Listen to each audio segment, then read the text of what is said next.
Evangelho é um ministério santo, cujas raízes não estão no mundo físico da terceira dimensão, mas na quarta dimensão.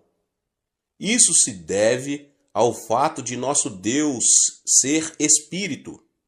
Entretanto, o reino do diabo é também espiritual. Em Efésios 6,12, a Bíblia nos diz: pois a nossa luta não é contra os seres humanos, mas contra os poderes e autoridades, contra os dominadores deste mundo de trevas, contra as forças espirituais do mal nas regiões celestiais. Os seres humanos também possuem alma, ainda que a alma de uma pessoa esteja morta, a de outra está viva. Os seres humanos não existem apenas na dimensão física, existem também na dimensão espiritual. Dada a existência de uma dimensão espiritual, as pessoas e os pastores que focam o seu ministério nas 3 dimensões do mundo físico estão fadados ao fracasso.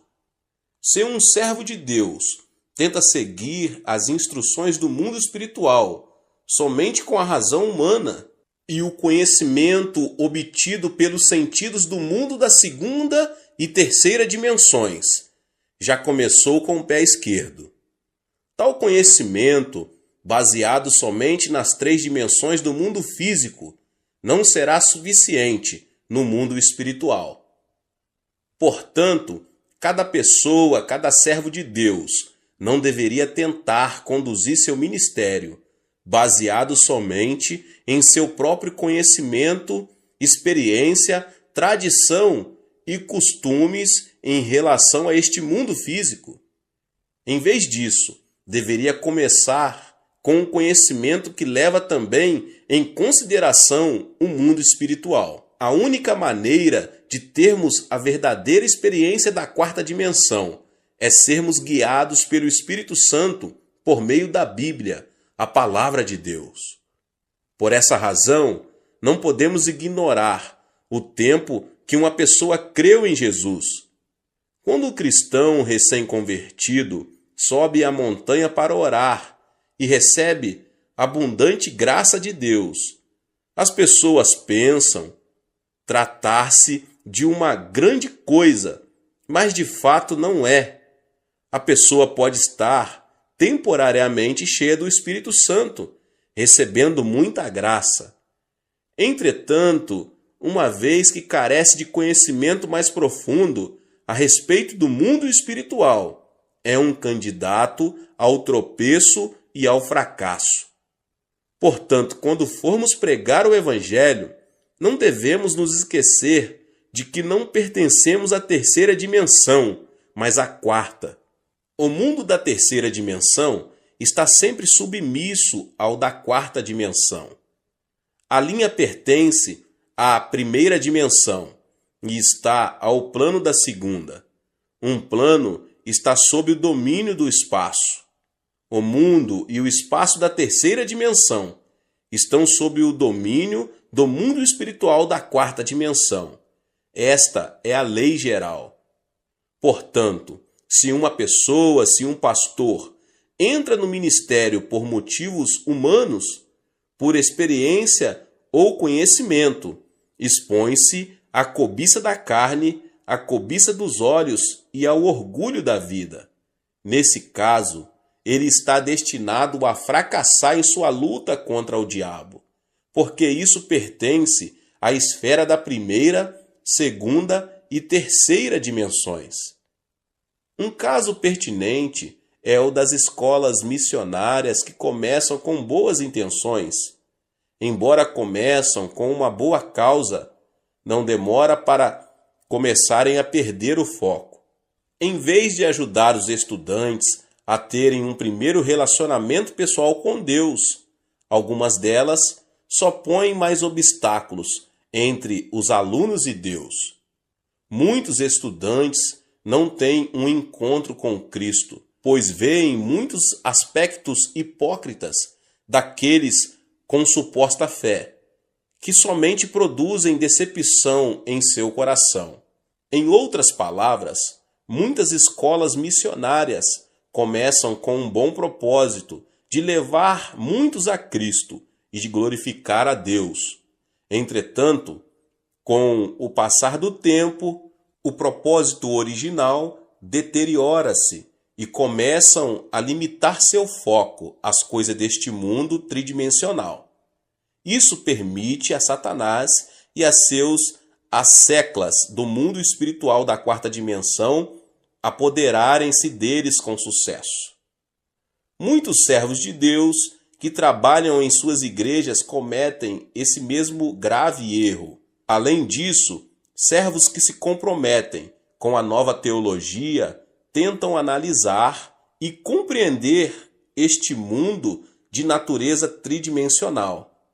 Creem que este mundo pode se tornar um lugar bom e fantástico, onde viver por meio de formas sociais e justas distribuições de riquezas. Entretanto, tal insistência e crença já provaram ser desastrosas, como vimos na grande queda da União Soviética e nos outros estados que tentaram pôr essa ideia em prática.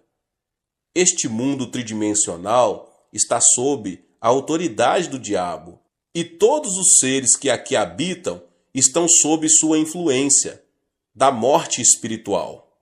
Não existem igrejas vivas, nas quais o pastor pregue somente um sermão baseado neste mundo físico tridimensional, porque sua alma está atrofiada e morta.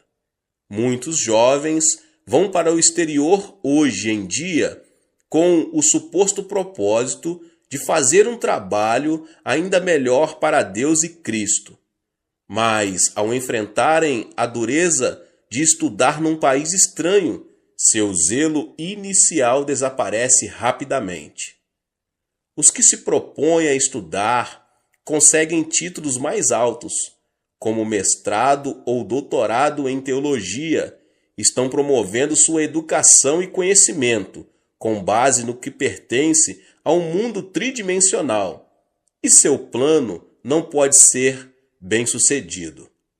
O segredo para um ministério bem-sucedido é realizá-lo focado na Escritura somente após estudar profundamente a Bíblia. Pela Bíblia, a palavra de Deus, podemos obter o conhecimento que se aplica ao mundo espiritual da quarta dimensão. A palavra de Deus e a obra do Espírito Santo unem-se para destruir o poder do diabo e restaurar a vida à alma dos pecadores.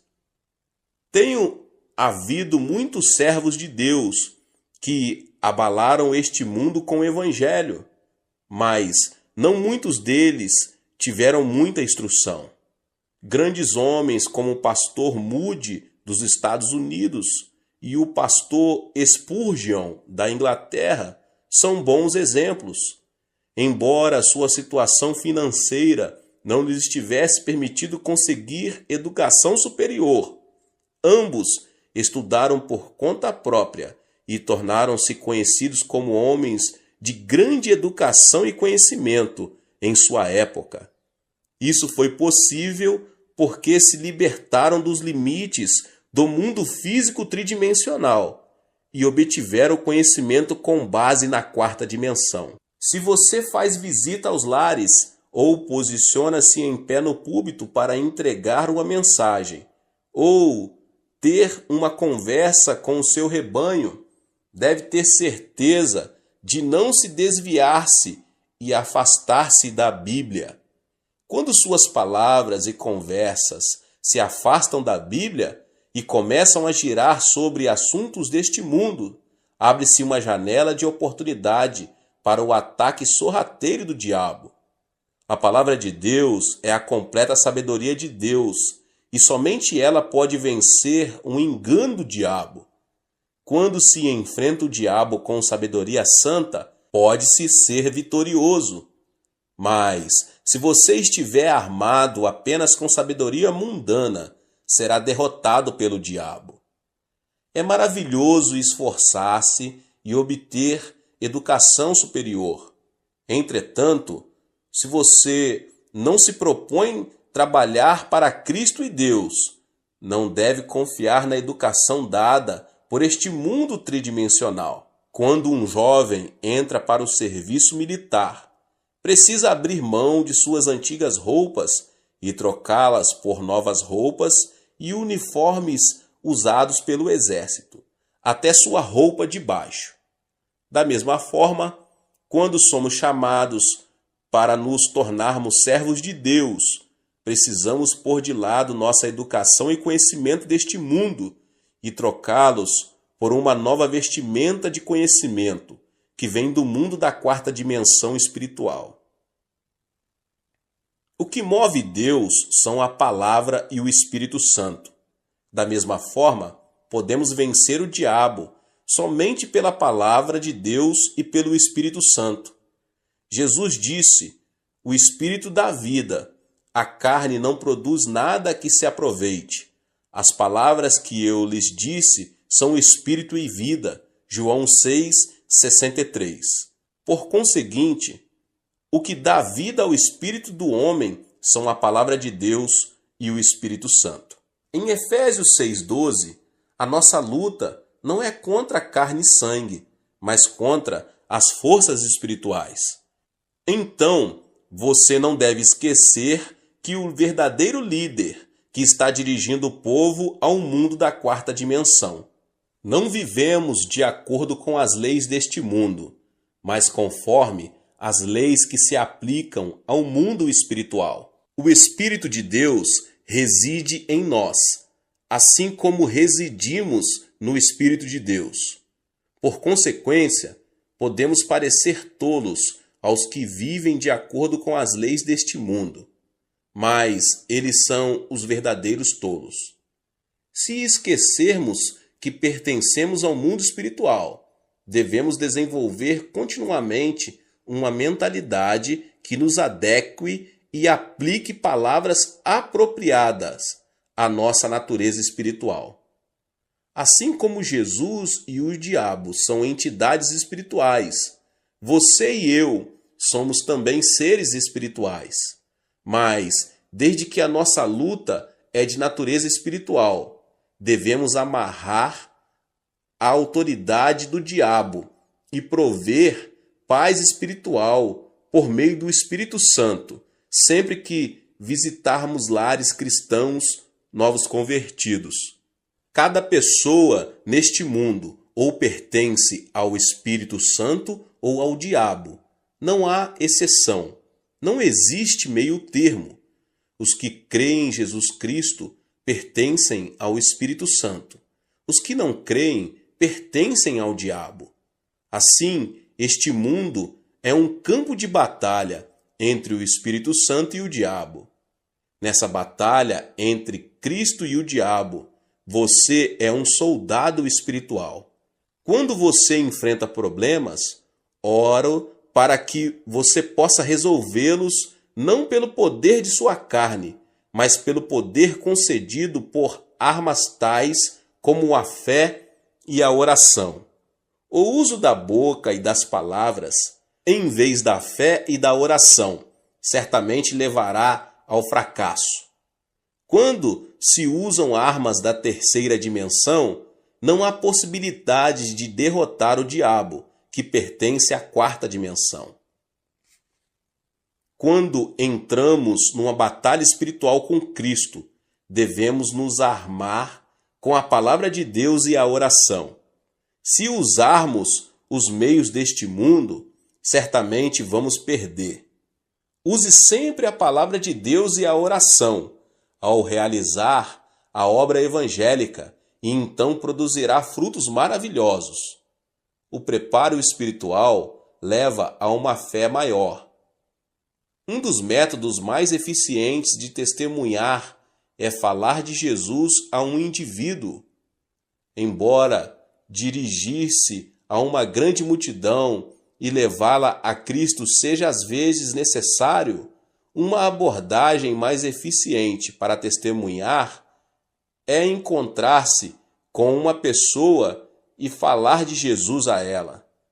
Até mesmo nos tempos da igreja primitiva, Seu grande crescimento ocorreu por meio de grandes cruzadas, mas por meio do testemunho pessoal. A taxa de mortalidade de crianças criadas em orfanatos é mais alta do que as criadas num lar normal. As crianças criadas pelos pais em casa tendem a ser saudáveis tanto física quanto mentalmente. Da mesma forma, embora as cruzadas com grandes multidões possam produzir um impacto de encorajamento dos presentes, o crescimento espiritual mais estável ocorre pela comunhão cristã pessoal, culto nos lares e em células. Portanto, para a expansão do reino de Deus, não consigo enfatizar toda a importância dos trabalhos em células. Cada uma das células e distritos do qual você ficou encarregado compõe o reino de Deus. Por esse motivo, o seu sucesso em manter e expandir sua célula e distrito traduz-se na manutenção e expansão do reino de Deus. Quando você cuida de suas células, por favor, faça isso com a palavra de Deus e com a oração. Você precisa ensinar a palavra de Deus com esmero e oração. Se você não ora, nem medita profundamente sobre as Escrituras, não pode ansiar por ensinar outros. O líder não pode fazer sua congregação crescer, além de sua própria espiritualidade. Por isso, oro para que você, pessoa, pastor, possa produzir fruto abundante ao gastar mais tempo meditando sobre a Bíblia e orando. Todo servo de Deus deve ser capaz de distinguir a obra do Espírito Santo da ação do diabo. Assim como a obra do Espírito Santo acontece com seriedade, o mesmo ocorre com a obra do diabo. Em vez de acreditar cegamente em todos os espíritos, as pessoas, os pastores, devem ser capazes de distinguir se um espírito vem de Deus ou do diabo. Como cada espírito tem sua própria natureza peculiar, podemos distinguir os espíritos por sua natureza. Algum tempo atrás, certo pastor que tinha um ministério em Seul veio falar comigo.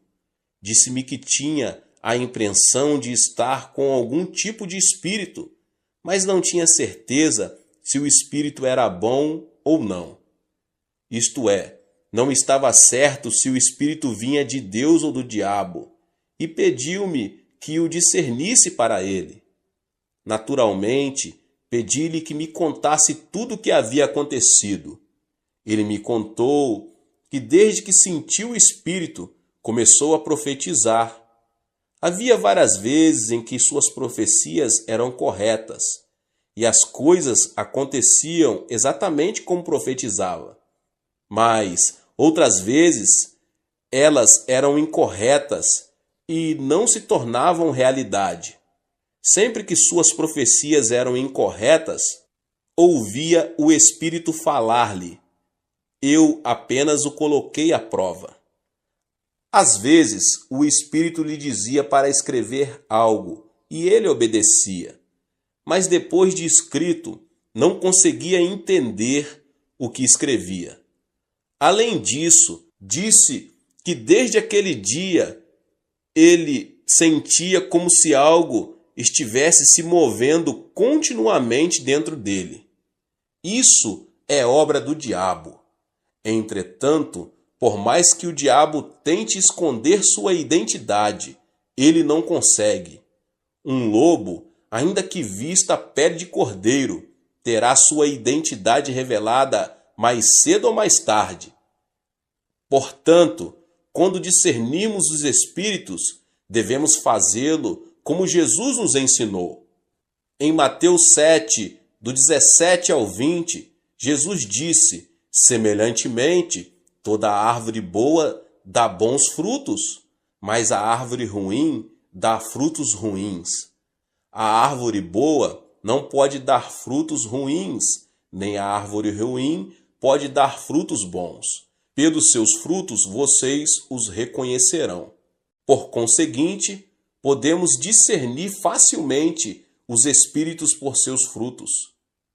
Enquanto Deus é santo e sublime, o diabo é astuto e frívolo. Portanto, sempre que Deus nos dá profecias e visões, ele o faz de maneira santa e sublime, e somente quanto é absolutamente necessário. Mas a profecia do diabo é frívola e muda facilmente com o curso de um canal. O diabo intromete-se em todas as coisas grandes e pequenas, dizendo: use tal e tal roupa hoje, ande desse jeito, faça isso, faça aquilo, metendo o nariz até mesmo em coisas triviais. Ou ameaça dizendo: se você não fizer o que eu estou falando, seu filho irá sofrer terrível acidente e será assassinado de maneira horrível. Portanto, podemos facilmente discernir os espíritos, porque podemos conhecê-los por seus frutos. Quando o diabo entra numa pessoa, ela se torna inquieta, porque a natureza característica do diabo é o desconforto. Tendo sido condenado por Deus, o diabo está condenado a ser destruído. Por isso, o diabo é inquieto. Está escrito em Isaías 48:22, não há paz alguma para os espíritos.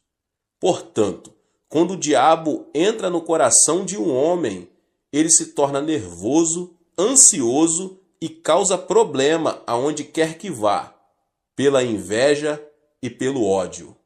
Mas o amor e a paz fluem quando o Espírito Santo habita numa pessoa. A Bíblia nos diz em 1 João 4,8, Deus é amor. E em João 14:27, deixo-lhes a paz, a minha paz lhes dou. Não a dou como o mundo dá. Não se turbe o seu coração, nem tenham medo. Por conseguinte, quando estamos cheios do Espírito Santo, o amor e a paz fluem de nós o bastante para compartilharmos com outras pessoas. Enquanto vivemos neste mundo, somos tentados continuamente pelo pecado, mas o Espírito Santo nos protege o tempo todo e dirige-nos para não sucumbirmos às tentações e para permanecermos santos. Por outro lado, os que têm neles o diabo estão cheios de lascívia e pensamentos vis. Enquanto o Espírito Santo sempre nos ensina a verdade da Bíblia, o diabo nos faz vasculhar as palavras não bíblicas. O diabo mente dizendo ser o Espírito Santo e depois desculpa-se dizendo: foi apenas uma travessura. Mas Deus não precisa se defender e ele não o faz. A Bíblia simplesmente diz em Gênesis 1:1: no princípio Deus criou os céus e a terra, e Deus nunca se explicou quanto à sua existência. Assim, existem diferenças perceptíveis entre os frutos do Espírito Santo e os frutos do diabo. Às vezes, as obras de espíritos malignos aparecem ao cristão que deseja ser cheio do Espírito Santo. Quando um cristão se submete às obras de um espírito maligno enquanto tenta receber o Espírito Santo, diz-se que tal pessoa está possuída por um espírito maligno. Entretanto, tal pessoa não está possuída por espíritos malignos. Dizemos que tal pessoa tem dois espíritos, o bom e o mau espíritos. A pessoa que tem dois espíritos não recorre àquela na qual residem juntos tanto o Espírito Santo como espíritos malignos, mas recorre àquela em que habita o Espírito Santo. Porém, a pessoa está temporariamente oprimida e sob a interferência de espíritos malignos. Assim, não podemos dizer que um cristão em quem trabalham dois espíritos irá inevitavelmente para o inferno quando morrer, porque essa pessoa já aceitou Cristo como seu Salvador. Se já aceitou Cristo, sua salvação não está em questão. Apenas esteve temporariamente sofrendo um ataque de perturbações do diabo. Portanto, precisamos aprender a receber com prazer a obra do Espírito Santo e rejeitar a obra dos espíritos malignos. Até mesmo quando rejeitamos a obra dos espíritos malignos, eles podem não retirar imediatamente. Lutam para permanecer e continuar seu ataque. Somente o trabalho constante do Espírito Santo os forçará a se retirarem, e isso lentamente. Na igreja em que a obra do Espírito Santo manifesta-se com frequência e de maneira poderosa, os espíritos malignos nem sequer encontram uma brecha pelo qual possam entrar. Na igreja em que o Espírito Santo manifesta-se raramente ou de maneira débil, podemos ver muitas obras de espíritos malignos. No passado, quando fui a várias províncias dirigir reuniões de reavivamento, vi muitas pessoas sofrendo a opressão de espíritos malignos. Na época, o reconhecimento sobre o Espírito Santo era insuficiente e o movimento do Espírito Santo não havia começado seriamente. Por consequência, havia uma ou duas pessoas em que o diabo agia, enquanto muitos eram cheios do Espírito Santo. Por isso, as pessoas ficavam às vezes com medo de receber o Espírito Santo. Ouvi certa vez falar de um pastor recém-saído do seminário, que foi iniciar uma igreja na zona rural e gritou para que as pessoas recebessem o Espírito Santo. Entretanto, em vez do Espírito Santo, hordas de espíritos malignos chegaram e deram naquele pastor o maior susto de sua vida. Desde então, ele desistiu de todo o movimento do Espírito Santo. Todos os servos de Deus precisam se dar conta de terem cuidado com o assédio do diabo, que sempre acompanha e tenta atrapalhar a obra do Espírito Santo. Mas quando o diabo assedia dessa forma, se os pastores ensinarem a igreja a enfrentá-lo com a palavra de Deus, ele irá embora. Para liderarmos o movimento do Espírito Santo, nós, as pessoas, os pastores, não devemos apenas ter conhecimento do Espírito Santo, como também ter conhecimento de como o diabo tenta atrapalhar. Quando se lidera uma cruzada pelo Espírito Santo, para que a congregação possa encher-se com o Espírito Santo, deve-se primeiro conhecer a respeito da obra do diabo e neutralizá-lo, suprimindo assim seu trabalho. Em Mateus 16:19 está escrito: o que você ligar na terra terá sido ligado nos céus, e o que você desligar na terra terá sido desligado nos céus. Ao visitar seus membros ou entregar a mensagem de Deus no culto, você pode sentir o diabo trabalhando para impedir o seu ministério. Então você precisa primeiro neutralizar o diabo dizendo: em nome de Jesus eu o amarro. A menos que amarre o diabo, na verdade você está permitindo que ele vá livremente para onde quiser, e o seu trabalho sofrerá sua interferência. Além dos assuntos espirituais, o diabo às vezes traz confusão ao infiltrar-se nas ideias humanas. Quando o diabo entra no espírito de um homem, acontece as coisas que eu vos falei anteriormente. Mas quando o diabo se infiltra no pensamento humano, isso parecerá heresias e doutrinas heréticas. Para discernir tais heresias, deve-se primeiro examiná-las à luz da cristologia ortodoxa, porque na maioria das heresias e doutrinas heréticas, sua cristologia é pervertida. Jesus Cristo, o Filho de Deus, foi concebido no corpo da Virgem Maria e nasceu neste mundo por obra do Espírito Santo. Jesus Cristo morreu na cruz para redimir o homem do seu pecado, ressuscitou ao terceiro dia e subiu ao céu. Além disso, ele retornará à terra para julgar o mundo. Se alguém crer na fé saudável baseada numa cristologia bíblica, essa pessoa será salva. Mas se ela seguir o herege, aceitando suas doutrinas heréticas, se perderá. Entretanto, qualquer doutrina que distorcer essa verdade é herética e só resulta em condenação. Os hereges estão cometendo um grave erro com suas heresias. Você sabe o que dizem os seguidores do Reverendo Moon?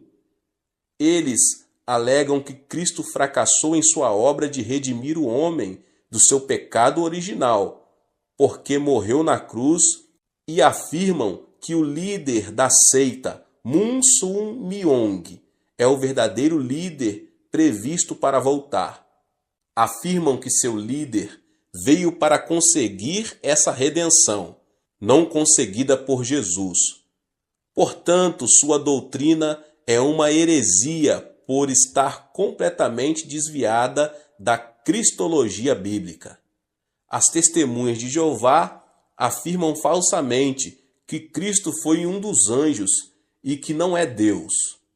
Os seguidores do movimento Só Jesus apegam-se à falsa alegação de que o Pai, o Filho e o Espírito Santo são todos Jesus Cristo. Todas essas doutrinas distorcem a teologia bíblica. Os iludidos e levados por tais doutrinas, no final encontram destruição. Não deve haver nenhuma concessão quando se trata da doutrina bíblica, da Trindade e de Cristo. Além do mais, para reconhecer os hereges e suas doutrinas heréticas, deve-se investigar suas doutrinas a respeito de Deus. Não há dúvida na Bíblia de que Deus Pai, Jesus Cristo, o Filho e o Espírito Santo formam a Trindade Santa. Quando Jesus foi batizado no Rio Jordão, veio de cima a voz de Deus. O Espírito Santo desceu como uma pomba e Cristo foi cheio do Espírito Santo. Mateus 3, 16 e 17. Quando o apóstolo Paulo orou a bênção, ele também disse: a graça do Senhor Jesus, o amor de Deus e a comunhão do Espírito Santo seja com todos vocês, 2 Coríntios 13, 14, comunicando que Deus é o Deus da Trindade. Está escrito também no Antigo Testamento, em Gênesis 1, 26, com respeito à criação do ser humano. Façamos o homem à nossa imagem, conforme a nossa semelhança. Quando o homem começou a construir a Torre de Babel, Deus disse em Gênesis 11, 7, venham, desçamos e confundamos a língua que falam, para que não entendam mais uns aos outros. Tal doutrina da Trindade, que ensina ser o Deus triuno formado de Pai, Filho e Espírito Santo, não foi invenção de um teólogo, é uma teologia a nós revelada na Bíblia. Entretanto, certas heresias e doutrinas heréticas negam essa doutrina bíblica da Trindade. Por isso, é muito importante reconhecer os hereges, com suas doutrinas heréticas, para estabelecer firmemente a doutrina da cristologia e de Deus. Satanás torna-se cada vez mais furioso com a passagem do tempo, porque ele se dá conta de que seu tempo fica cada vez mais curto. Portanto, os servos de Deus precisam ficar experientes em discernir as doutrinas heréticas para cuidar do rebanho a eles confiados. Deus abençoe a sua vida. Que palavra! Você que não é inscrito aqui no canal, se inscreva e ative o sininho das notificações. Deixe também o seu like e não esqueça de compartilhar este vídeo com mais pessoas. Deus abençoe e nos vemos nos próximos vídeos. Amém. Olá, meus irmãos e irmãs, sejam bem-vindos ao canal Vinícius Siqueira. E se você ainda não é inscrito aqui no canal, se inscreva aqui no canal e não esqueça de ativar o sininho das notificações. Todos os dias são postados vídeos abençoados aqui no canal para te abençoar. Vamos a mais uma palavra do Senhor. Tornar-se cristão é algo mais que unir-se a uma igreja cristã. É muito mais do que simplesmente frequentar a igreja e receber o batismo em água.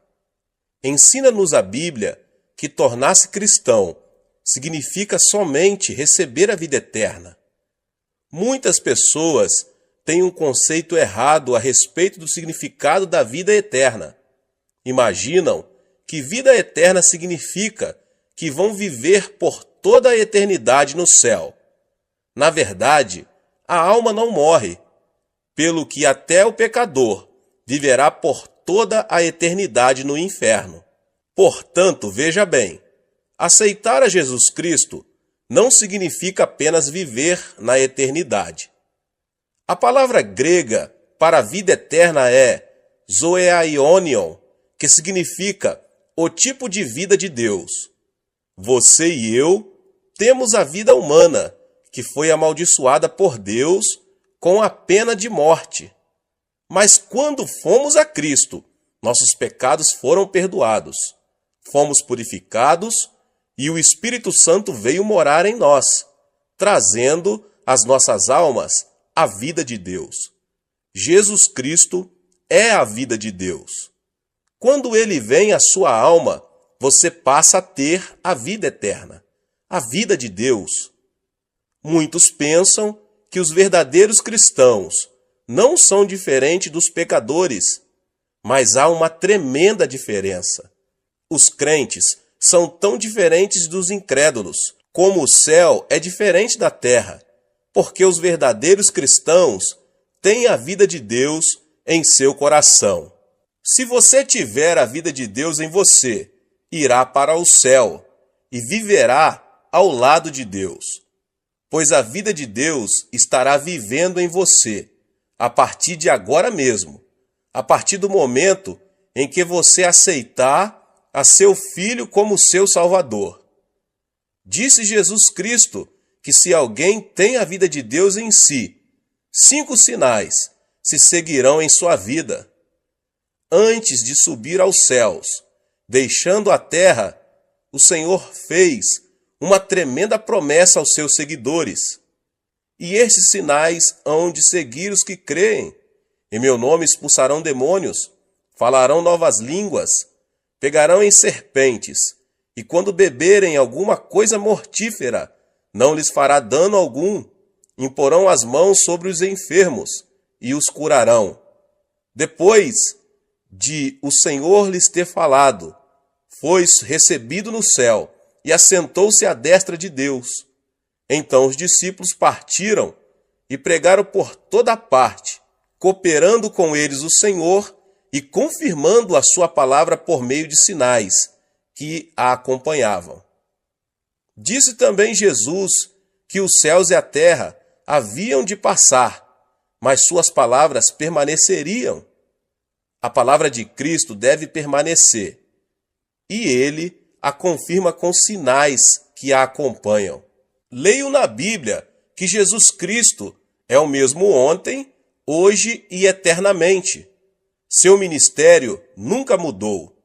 Ele está conosco hoje e devemos ver estes 5 sinais acompanhando nosso ministério. Somente a incredulidade dos cristãos os impedem de fazer esses sinais. Mas se cremos, todos esses sinais nos acompanharão. O primeiro sinal é que expulsaremos os demônios pelo nome de Jesus. Em nossos dias, as pessoas nos perguntam: onde estão os demônios? Diz-nos a Bíblia que no começo de nossa história o diabo se aproximou-se de Adão e Eva e os enganou. Enquanto Jesus esteve neste mundo, foi tentado por Satanás. Depois de jejuar durante 40 dias e 40 noites. Quando ele se dirigiu à sinagoga para pregar, e por onde quer que ele fosse, Satanás o desafiava. E por onde quer que Cristo fosse, ele expulsava demônios. Em certa ocasião, ele disse a Pedro: "Para trás de mim, Satanás." Mais tarde, o diabo haveria de entrar no coração de Judas Iscariotes e nele plantar a ideia de trair a Cristo. As pessoas de mentalidade mundana não entendem as coisas espirituais, mas quando somos iluminados pela vida de Jesus, ficamos sabendo que existe um inimigo chamado diabo. Nesses últimos dias, a obra do diabo está aumentando, mas Cristo nos concedeu esta promessa, segundo a qual podemos expulsar demônios em seu nome. Diz a Bíblia que Cristo é a verdade e que sua palavra é a verdade. Os ímpios dizem que o diabo não existe, mas Cristo nos diz que existe um diabo e seus demônios para serem expulsos. As pessoas ímpias dizem que existe apenas a natureza humana, mas Jesus nos diz que o diabo causa a concupiscência da carne, a concupiscência dos olhos e a soberba da vida. Nós, crentes, devemos desafiar os poderes de Satanás. Eu estava pregando em minha igreja certo dia e estava no auditório a esposa de um famoso médico. Ela estava paralisada de um lado e arrastava uma perna ao caminhar. Depois de ouvir o evangelho, ela passou a frequentar a igreja com regularidade. Em certa manhã, ouvi o som de uma gargalhada estranha que vinha da igreja. Senti um calafrio percorrer minha espinha. Quando me dirigi ao local, vi aquela mulher rindo e zombando. Tão logo me dirigi a ela e coloquei minha mão em sua cabeça. Ela se pôs a amaldiçoar-me. Fiquei chocado, porque essa senhora era de educação refinada, formada em farmacologia, educada numa universidade de Tóquio. Eu não podia crer que ela estava proferindo aquelas palavras tão vis. Quando comecei a orar por ela, uma voz estranha começou a sair de sua boca. A voz me dizia que eles não iam sair dela. Então eu perguntei: "Quem é você?" Os demônios começaram a falar: "Temos vivido nela há mais de 10 anos. Muitas pessoas têm tentado expulsar-nos, mas não sairemos.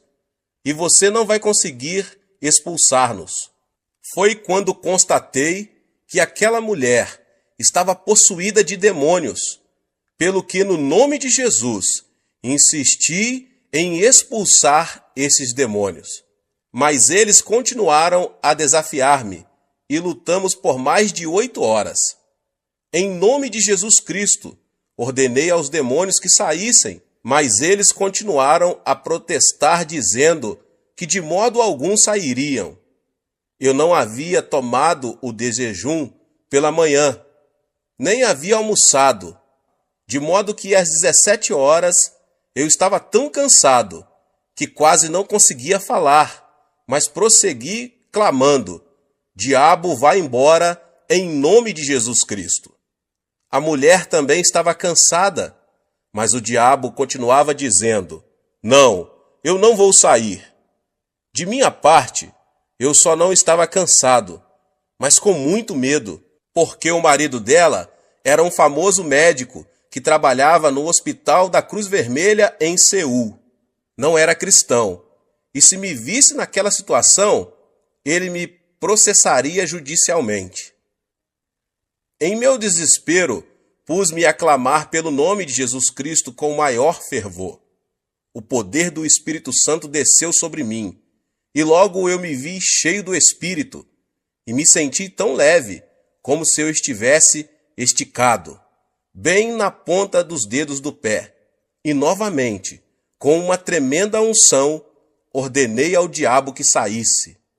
De súbito, a mulher teve como uma convulsão e pôs-se a gritar. A seguir desmaiou e ficou como morta. As pessoas ao meu redor começaram a dizer que ela estava morta. Mas quando eu a tomei pela mão e a levantei em nome de Jesus Cristo, ela se pôs de pé completamente curada de sua paralisia. Ela começou a pular e a louvar a Deus, e estando ocupada em demonstrar seu regozijo, o marido chegou. Ao ver a esposa curada, o homem se ajoelhou ali mesmo e entregou seu coração ao Senhor Jesus. Eu estive também dirigindo outra vez uma série de reuniões evangelísticas na Inglaterra. As reuniões eram feitas num teatro. As pessoas estavam endurecidas. Eu lhes pedia que gritassem aleluia, mas ninguém me atendia. Só faziam sentar-se e ficar olhando para mim, com cara de quem não estava gostando do meu sermão. De minha parte, continuei a pregar a palavra de Deus. No final do culto, quando pedi às pessoas doentes que viessem à frente para a oração, só uma garota veio. Era magérrima e sentia dores terríveis no estômago. Tão logo ela chegou na frente, começou a chorar. Disse ela: pastor, não posso comer nada. Tenho terríveis úlceras estomacais e já visitei inúmeros médicos e não fiquei curada. O Senhor pode orar por mim? Quando coloquei minhas mãos sobre ela, a menina pôs-se a gritar. Ordenei-lhe, em nome de Jesus Cristo, fique curada. Mas nesse instante, repentinamente, ela se pôs a xingar-me. Você aí, coreano de uma figa, volte para casa. Eu não vou sair. Perguntei-lhe então, quem é você? Respondeu-me a voz, eu sou o diabo, e eu vou destruir esta menina. Antes de sair, eu vou matá-la. As pessoas por todo o teatro ouviram essas palavras. A congregação sentiu-se eletrizada. Todos se levantaram. Ordenei então ao diabo, diabo, em nome do Senhor Jesus, sai dessa mocinha. Ela começou a gritar horrendamente e depois caiu prostrada. Ergui-a pela mão, em nome de Jesus, e ela, com o rosto radiante, disse: louvado seja Deus. Ele foi embora. Ela ficou completamente curada. As pessoas apressadamente vieram à frente para receber orações. A partir da noite seguinte, a multidão encheu o teatro. O poder de Deus se manifestou às pessoas que o buscavam. Demônios escondidos estão operando em nossa sociedade. Estamos todos preocupadíssimos com poluição atmosférica e da água, mas o nosso mundo está cheio de poluição espiritual. Nosso mundo está cheio de imundícia. Nossas ruas estão cobertas de material pornográfico. Você acha que isso é trabalho de Deus?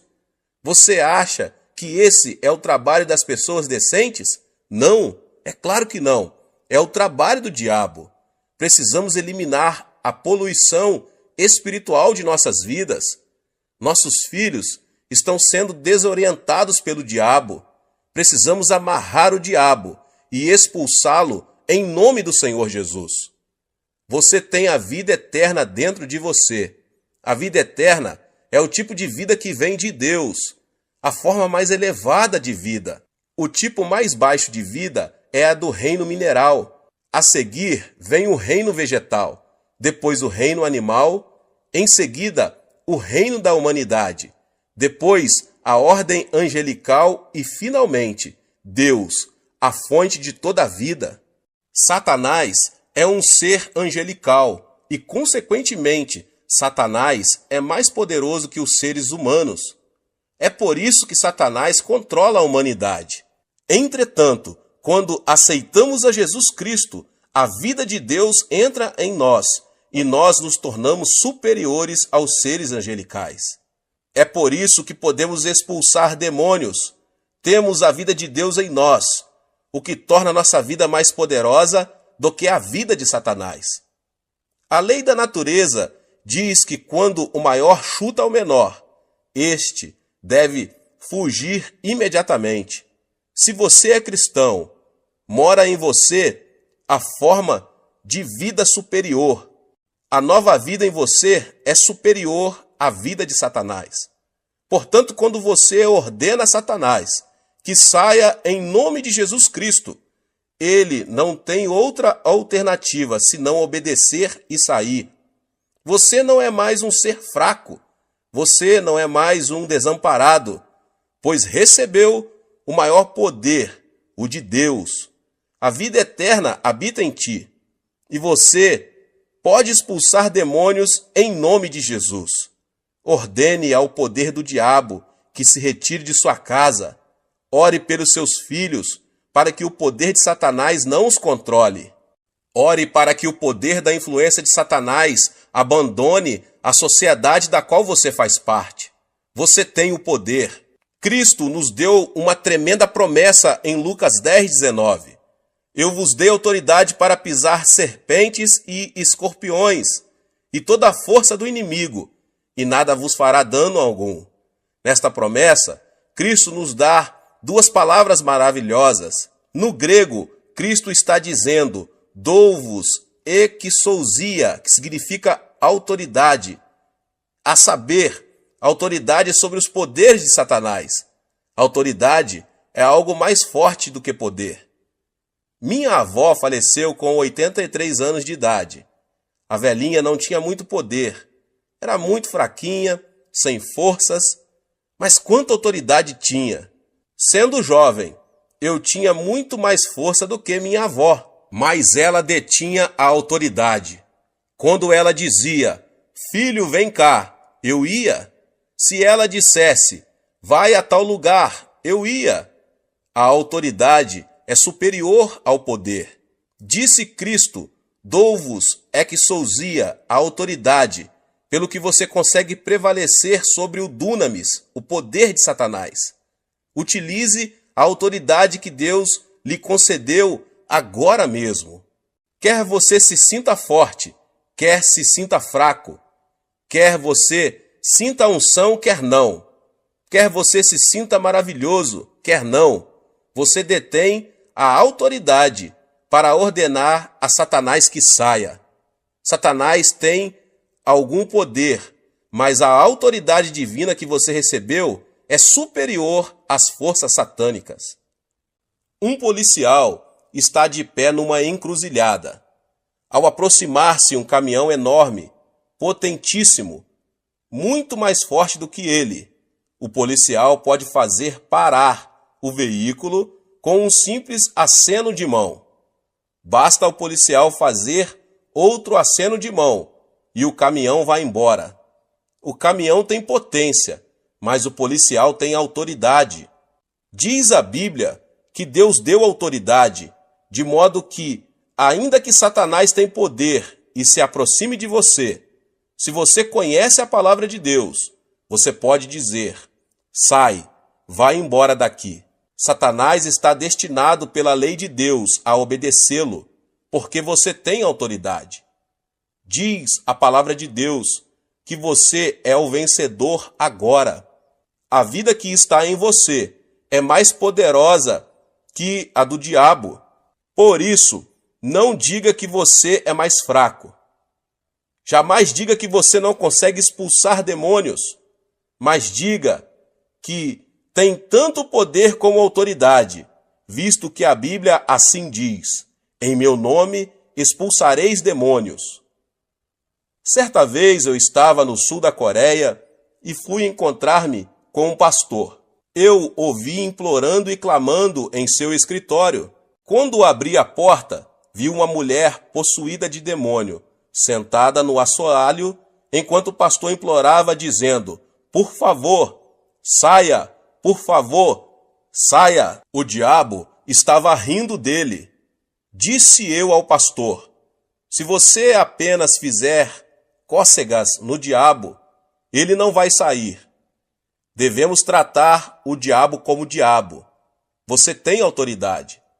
Por isso eu ordenei ao diabo: eu venho a você em nome de Jesus Cristo.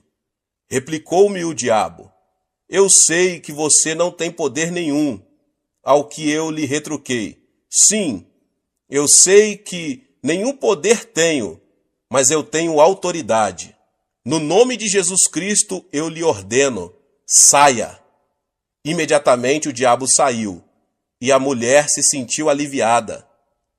Você tem a vitória. Não tenha medo de Satanás. Nós podemos expulsar o diabo. Este é o primeiro sinal dos que se seguiriam como promessa feita a você. Em segundo lugar, disse Jesus que em seu nome os crentes falariam em novas línguas. Diz a Bíblia que quando os primitivos cristãos receberam o batismo no Espírito Santo, eles falaram em línguas. Quando o pecador se converte, o Espírito Santo vem habitar nele. Mas quando essa pessoa recebe o batismo no Espírito Santo, o Espírito toma conta dele e flui através dele. O Espírito Santo assume o controle de sua língua e ele começa a falar numa língua nova, muito bonita. Eu próprio oro muito em línguas, mas a Bíblia nos ensina mais do que o uso de línguas desconhecidas, visto que quando nós nos tornamos cristãos, recebemos uma nova língua, isto é, uma nova linguagem. Quando estávamos no mundo, falávamos a linguagem mundana, mas quando nós nos tornamos cristãos, passamos a falar de novas coisas. Começamos a falar a nova língua da Bíblia. Trata-se de uma língua celestial vitoriosa.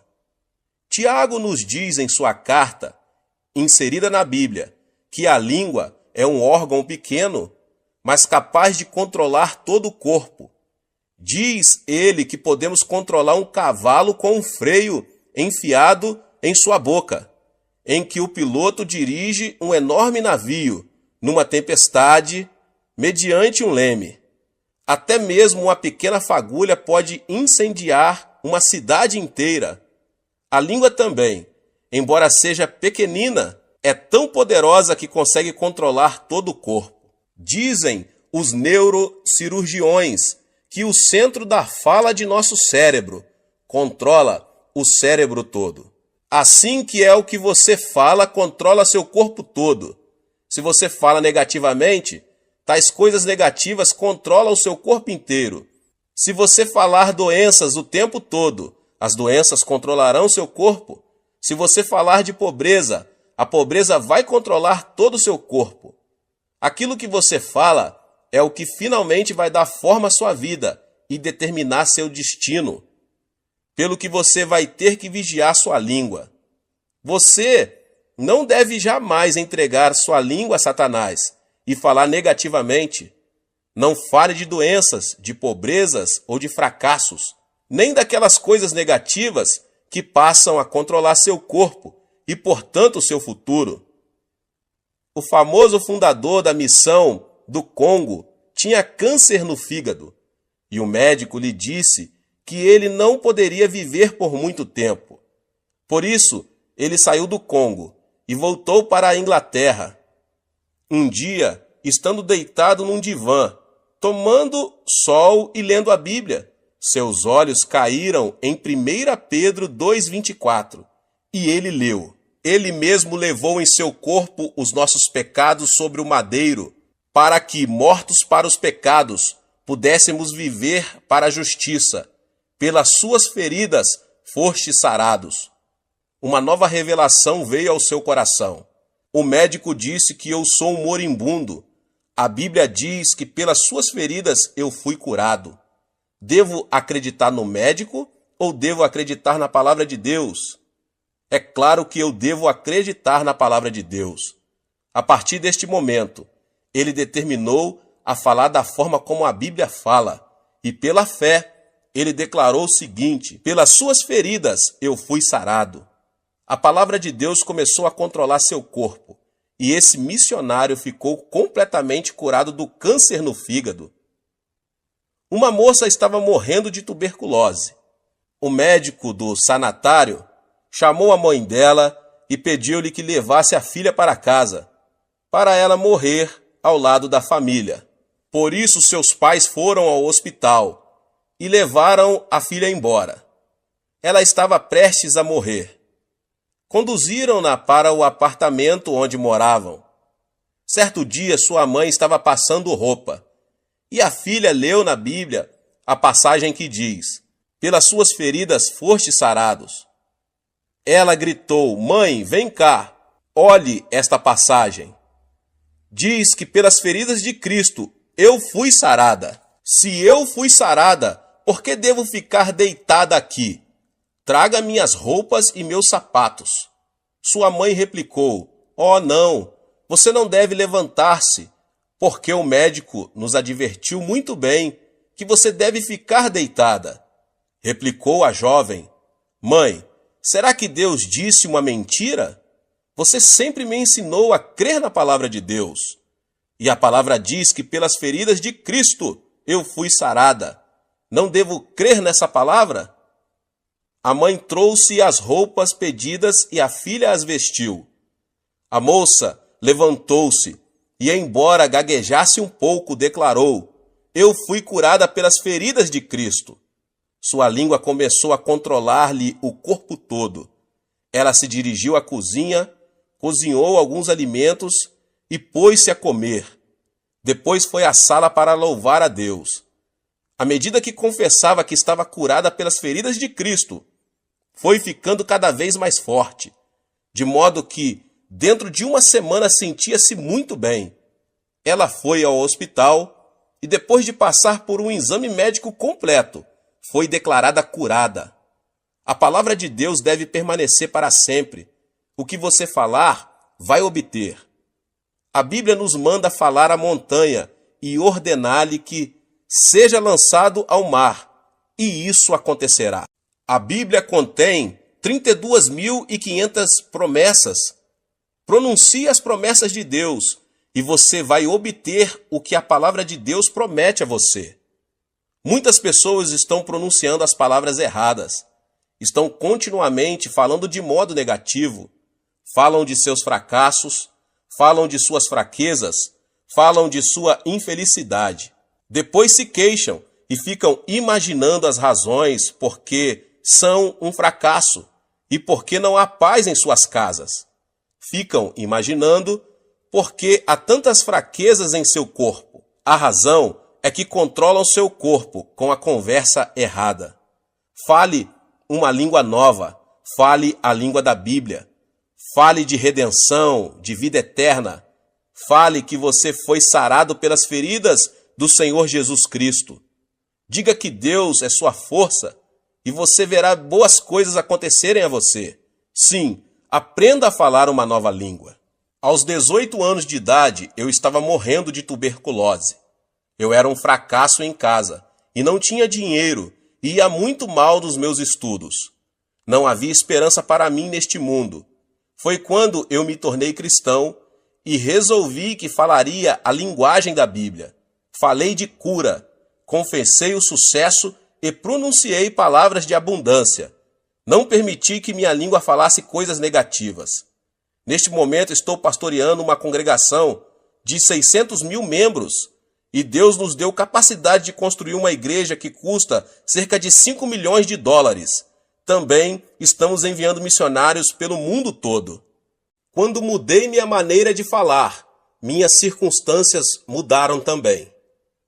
Um dia li um jornal médico coreano, um artigo muito interessante, escrito pelo diretor-geral da Associação Médica.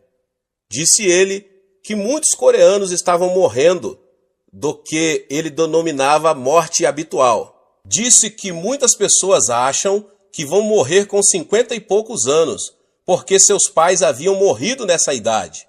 Por isso, ao entrar nos 50 e poucos anos, já começaram a ter tonturas e pensam que vão morrer logo.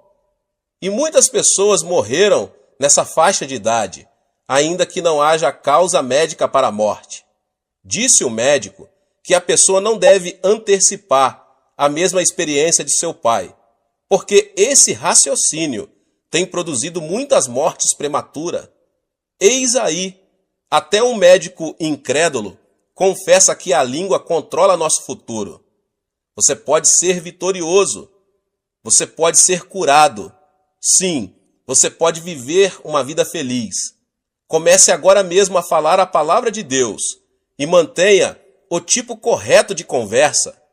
Ponha as palavras certas em sua boca. Fale uma nova língua. Em terceiro lugar, a Bíblia diz que os crentes pegarão em serpentes. Isso não significa que devemos andar por aí pegando em cobras. Só um louco faria isso. Serpente aqui significa Satanás. A serpente chamada Satanás chegou a Adão e Eva no jardim do Éden e seduziu-os, fazendo-os voltar-se contra Deus. Nós, seres humanos, somos feitos de corpo, alma e espírito. Mediante nossos 5 sentidos, pertencentes ao nosso corpo físico, nós nos comunicamos com o mundo. Portanto, nosso corpo é mundano. Nossa alma é nosso verdadeiro eu, nossa verdadeira personalidade. Mediante o conhecimento e as emoções, nossa alma pode tomar decisões e exercer sua vontade. Portanto, nossa alma é apenas autoconsciente. Somente mediante nosso espírito podemos comunicar-se com Deus. Através do nosso espírito conhecemos Deus e o adoramos. Essa serpente, Satanás, vem a nós, nos tenta e nos induz a viver uma vida mundana, isto é, centralizada no mundo. Quando vivemos esse tipo de vida, Satanás exerce domínio sobre nós. Mas quando vivemos uma vida centralizada em Deus, temos domínio sobre Satanás. Temos o poder de apanhar e amarrar a serpente. Podemos expulsar demônios. Quando você decide viver uma vida centralizada em Cristo, você se torna uma pessoa dirigida pelo Espírito Santo. Afirma a Bíblia que os filhos de Deus vão pegar Satanás. É fácil detectar a obra maligna. Toda e qualquer palavra que sai do ego carnal vem de Satanás. Mas toda e qualquer palavra que induz você a viver uma vida centralizada em Cristo é proveniente do Espírito Santo. Agora você pode pegar em serpentes. Você consegue discernir a obra do maligno e expulsá-lo. Em quarto lugar, a Bíblia diz que se os crentes beberem alguma coisa venenosa, mortífera, não lhes fará mal algum. Certo dia, eu fui a uma cidadezinha para um culto. Veio a mim uma garotinha de 7 anos de idade. A boca da menina estava toda queimada. Era uma órfã que havia perdido seus pais quando fugiam da Coreia do Norte como refugiados. A menina estava trabalhando na casa de uma senhora muito rica e muito perversa. À noite, a menina não podia sequer ir à cozinha para beber um copo de água. Em certa noite, a menina sentiu uma sede muito grande. Ela rastejou até a cozinha e pôs-se a tatear no escuro à procura de água, sem perceber que aquela vasilha continha veneno contra ratos. Ela bebeu um gole. Embora a pobrezinha tenha começado a vomitar sangue, a patroa não a levou a um pronto-socorro médico, deixou-a de lado para que morresse. Mas essa menina era cristã e começou a clamar por Jesus Cristo, pois o Senhor a tocou. Depois de contar-me sua história, a menina abriu a boca. Viu que, embora seus lábios estivessem queimados, nenhum dano havia sido feito em sua garganta. Seu esôfago estava perfeito. A palavra de Cristo havia sido posto à prova. A menina havia bebido do veneno violento e não tinha sido prejudicada. Hoje bebemos veneno de todo tipo. O ar é poluído, a água é poluída. Pior do que isso, sofremos de poluição espiritual. Quando ouvimos rádio ou vemos TV, esse veneno penetra em nossa mente. Mais pessoas sentem-se deprimidas hoje do que em toda a história humana. Durante a Segunda Guerra Mundial, apenas 300 mil americanos morreram na frente de combate, mas muito mais de 1 milhão de pessoas morreram na nação americana por causa do veneno trazido pelos ataques do coração e preocupações. Mais pessoas morreram hoje, no mundo inteiro, por causa do medo e das preocupações do que por outras coisas. Diz a Bíblia que no nome de Jesus Cristo nós podemos livrar-nos deste poder venenoso. Quando você se ajoelha e ora em nome de Jesus Cristo, o espírito de medo o abandona. Você se livra desse veneno espiritual e passa a ter paz e alegria pelo nome de Jesus. Às vezes, quando chego em casa depois de um dia duro no escritório da igreja, sinto-me muito estranho.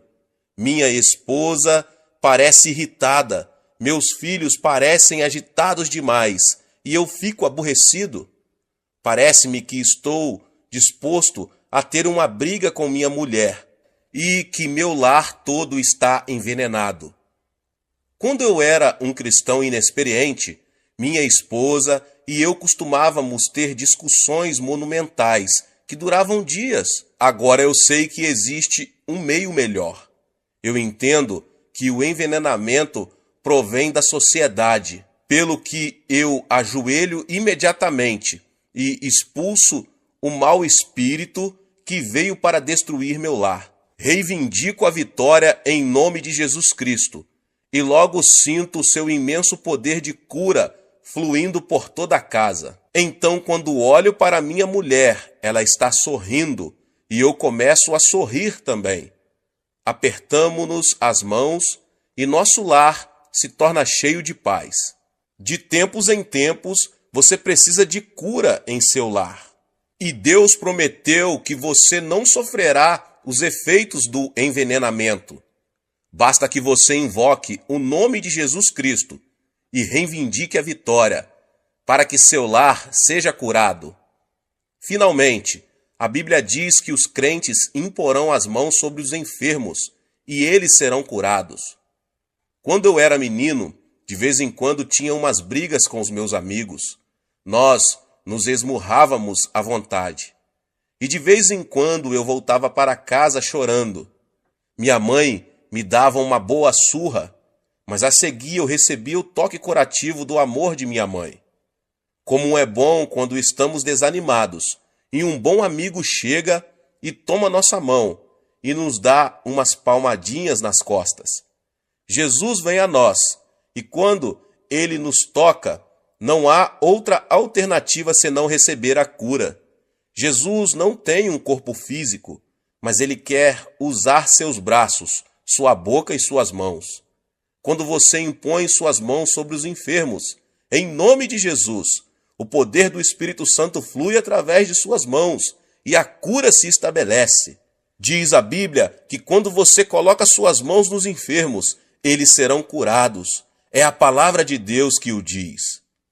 Depois de um ano após nosso casamento, descobri que minha esposa estava terrivelmente doente, com tuberculose. Ela já estava grávida. O médico pediu-me para praticar um aborto, mas isto era contra minhas convicções. Todos os dias eu impunha minhas mãos no corpo de minha mulher e sentia o poder do Espírito Santo fluindo através de todo o seu corpo, enquanto eu reivindicava a vitória. Após alguns meses, ela ficou completamente curada. Mas depois que nosso primeiro filho nasceu, ele começou a ter terríveis acessos de tosses e o médico não conseguia curá-lo.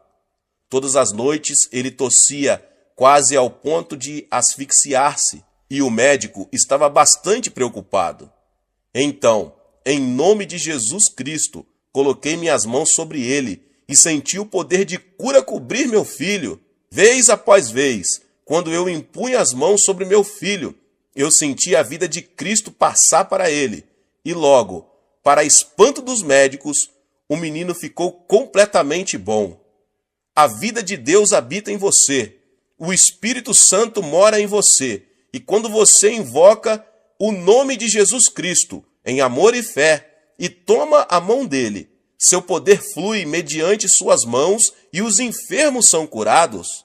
Que o poder de Deus inunde sua vida, à semelhança de um rio caudaloso. Esse é o outro privilégio da pessoa ser crente. A Bíblia diz que esses 5 sinais o acompanharão se você crer. Levante-se e tome posse da vitória. Use esses sinais para o benefício de seus vizinhos, para trazer libertação aos oprimidos, para a glória de Deus. Dê nova esperança e uma nova língua aos que estão desencorajados.